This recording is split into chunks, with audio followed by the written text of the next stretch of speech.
Ensuite, l'os occipital. L'os occipital est un os impair, donc unique. Il n'y en a que un. Il est symétrique. Et pour rappel, il participe à la fois à la base du crâne et à la fois à la calvaria. Il est constitué de 3 segments que nous allons détailler. Je rappelle donc que l'os occipital est séparé de l'os pariétal par la suture lambdoïde. Donc l'os occipital s'articule avec l'os pariétal, mais également avec l'os temporal.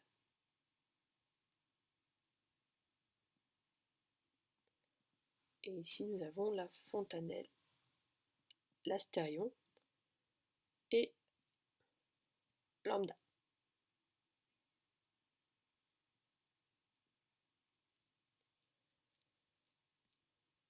On peut sentir un relief si vous palpez derrière la nuque, en haut de la nuque, pardon, la protubérance occipitale externe, qui est ici. Donc c'est une bosse.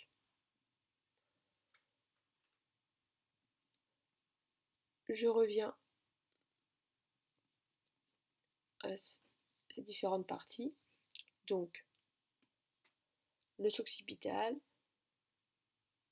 avec une partie appelée l'écaille, plutôt ici. Ensuite, les masses latérales.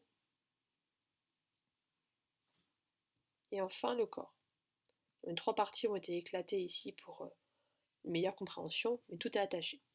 Donc là, on voit mieux. Sur cette vue exocrânienne, donc c'est un crâne qu'on regarde par le bas, donc par le bas ici, avec donc l'écaille, les masses latérales de chaque côté et le corps. Donc au niveau de l'écaille, relief à retenir est la protubérance occipitale externe, ici,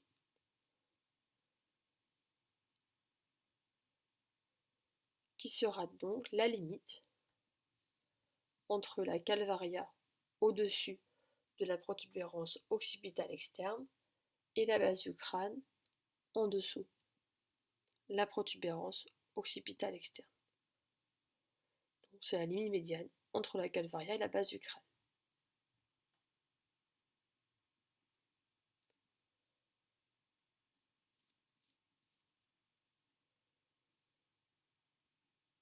Sur une vue, sur la vue toujours exocrânienne, on voit en plus en détail cette écaille avec la protubérance au milieu, ici, et des lignes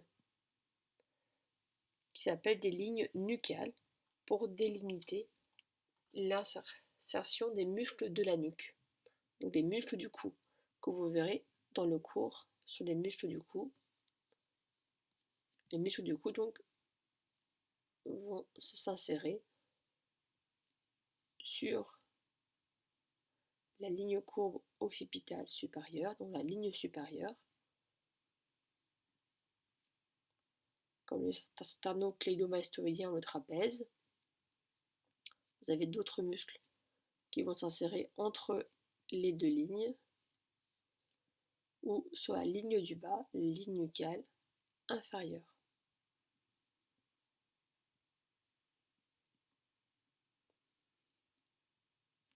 J'espère que vous voyez bien ce schéma où on devine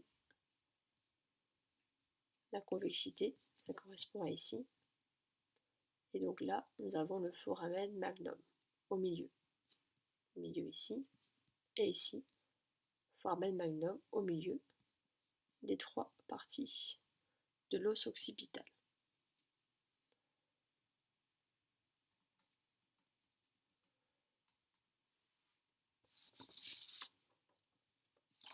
Pour les masses latérales, le relief à savoir est donc la surface qui s'articule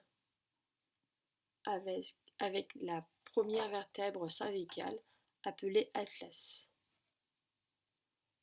Atlas, puisqu'on a une petite référence au dieu qui portait le monde sur sa tête, l'Atlas, avec ses vertèbres cervicales. Donc bref, retenez, surface qui s'articule avec la première vertèbre cervicale appelée l'Atlas. On voit un peu mieux ici la surface articulaire. Troisième partie, le corps occipital avec un relief qui s'appelle l'apophyse basilaire, qui est donc en avant du foramen magnum.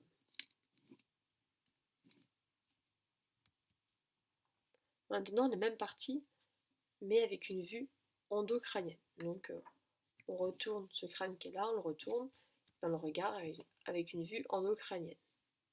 Donc là, j'ai mis volontairement la photo à l'envers par rapport à tout à l'heure.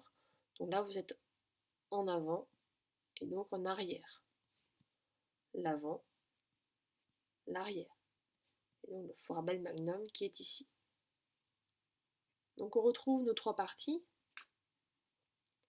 avec l'écaille, les masses latérales et le corps. Au niveau de l'écaille, on retrouve la correspondance avec la protubérance occipitale externe, mais ici ça s'appelle la protubérance occipitale donc interne. C'est un relief qui est important puisque si vous avez une fracture à ce niveau, vous pouvez fissurer ouvrir le sinus veineux qui est ici. Et à ce niveau-là, c'est très dangereux puisqu'il y a beaucoup de sang veineux.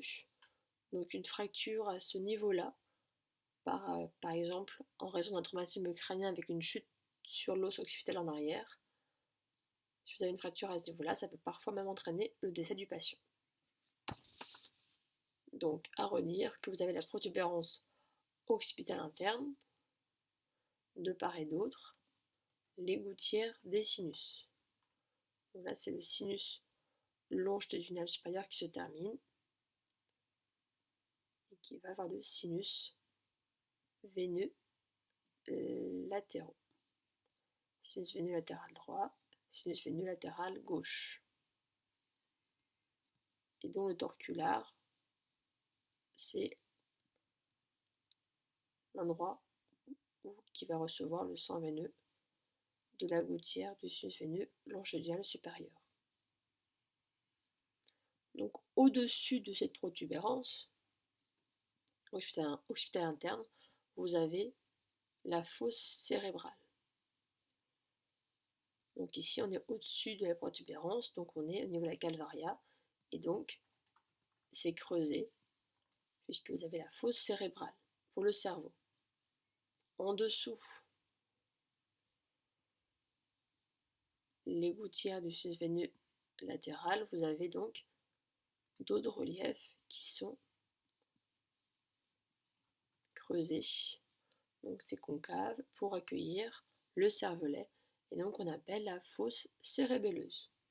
On voit un petit peu mieux sur le schéma, sur la photo, pardon, où on voit en bas la fosse cérébelleuse et en haut la fosse cérébrale.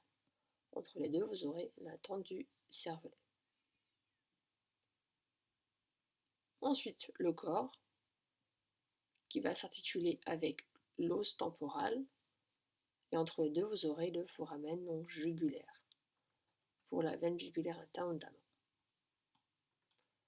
Autre relief à retenir, sur la vue endocrânienne du corps de l'os occipital, vous avez une petite gouttière, donc c'est un peu creusé ici. Donc on voit un peu mieux ici, et encore c'est difficile à voir. Ça sera pour accueillir l'artère basilaire, ou tronc basilaire, qui est formé par la réunion des artères vertébrales.